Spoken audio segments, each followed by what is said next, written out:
In the center of the makeshift shelter, an elderly woman, her hands trembling, clutched a photo of her family, her eyes glistening with unshed tears. "This is our home," she whispered to a young volunteer beside her, her voice barely audible over the distant sound of rescue operations. The volunteer nodded, understanding the weight of her words and the pain that underlined them. As the sun began to set, casting a warm, golden hue over the mountains, a soft murmur swept through the crowd gathered outside the shelter. "They found someone!" a voice called out, igniting a flicker of hope among the anxious villagers.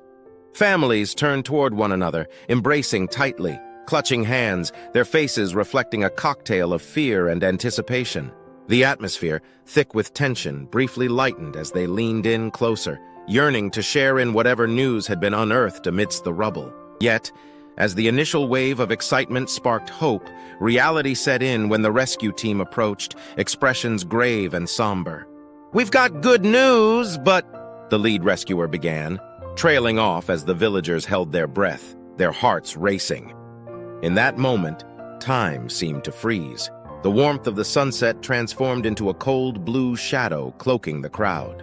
"We found someone alive, but they need immediate medical attention." Relief mingled with apprehension, a bittersweet reminder that survival was only the first step in a long journey ahead. Families exchanged glances, silently agreeing to lend strength where it was needed most. As the community rallied, people rushed to gather blankets and supplies, their shared energy creating an unwavering support network for those touched by this tragedy.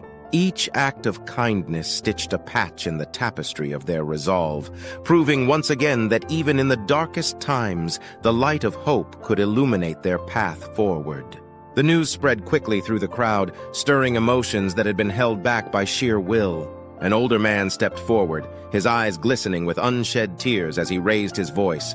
"We must prepare for their arrival. Every moment counts." His rallying cry reverberated through the shelter, sparking a flurry of activity as villagers jumped into action. Mothers hurried to comfort their children, while others gathered medical supplies and fresh water to ensure every need would be met. This moment solidified their resolve, transforming despair into action driven by love and compassion. In the days that followed, the village of Blatten slowly began to heal.